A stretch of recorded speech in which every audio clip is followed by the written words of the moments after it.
for joining us on Medwatch today. I'm Vanessa Villafuerte. Between 2018 and 2022, more than 10,000 people were diagnosed with Parkinson's disease, a progressive neurological disorder that affects movement. As symptoms worsen over time, some patients find that medications aren't enough. A surgical therapy called Deep Brain Stimulation is considered to be one of the largest breakthroughs in the treatment of Parkinson's disease in the last 40 years and is now being offered at Community. And for one local patient, it helped her regain control of her life.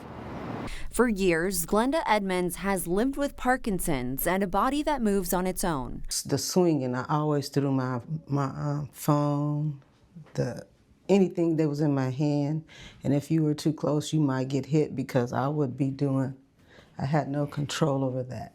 None at all. She was diagnosed in 2017 after early symptoms started to affect her mobility. Then I started noticing that my arms was sticking to my side, and when I sat down, I would shake, and I was like, I need to go to the doctor and see what's going on. Parkinson's disease causes tremors and slowness of movement, and for Glenda, medications weren't helping. Until Dr. Mark Krel, a neurosurgeon with Community Neurosciences Institute, said she would be a good candidate for deep brain stimulation, also known as DBS. So deep brain stimulation as a concept is an electrical stimulator that's implanted, as the name implies, deep in the brain, works exactly like a pacemaker for the heart in regulating the rhythms of the brain, the electrical rhythms of the brain.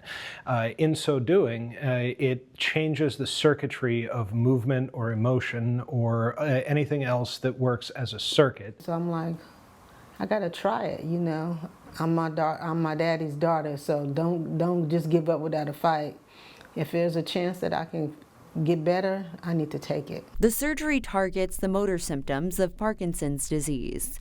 And while it's not a cure, it does give patients a better sense of control over their bodies. It does not help with balance, it doesn't help with mood, it doesn't help with constipation, sleeplessness, those non-motor symptoms. The motor symptoms it does help with. It works great for tremor, works great for slowness of movement, works great for rigidity. So when Dr. Krel mentioned the surgical option to Glenda, she didn't hesitate to say yes. Let's do it because it can't get any worse. As long as I'm not gonna die, it can't get any worse. So we did that, and now I don't want to swing. Dr. Krel says while DBS might not be an option for everyone, having it available is huge considering Fresno sees more new Parkinson's cases each year than anywhere else in the world. It's well known that agricultural societies tend to have higher incidences, but because of the geography of Fresno, the San Joaquin Mountains, not a lot of wind blowing through, not a lot of water flowing out, a lot of the environmental factors that contributed to Parkinson's are stuck here, and so that's why we have such a high incidence. Glenda was in the golden window for the procedure, which is when medications start to lose their effect, but before the disease progresses too far. This is a surgery you do to improve your quality of life, to improve disease control, and to give you better quality life years for longer. 1 month post-op, Glenda is in the programming phase, which is where doctors fine-tune the stimulator to deliver just the right signals to her brain. The reason that we wait a month from the brain implant is not because there's anything unsafe about programming earlier. In fact, we test during the operation with real electricity running through the real wires. And for Glenda, it's already making a difference. She says her life has completely turned around and encourages anyone considering the surgery to take the leap. I'm feeling good. I would recommend it. I would really recommend it. Just do it.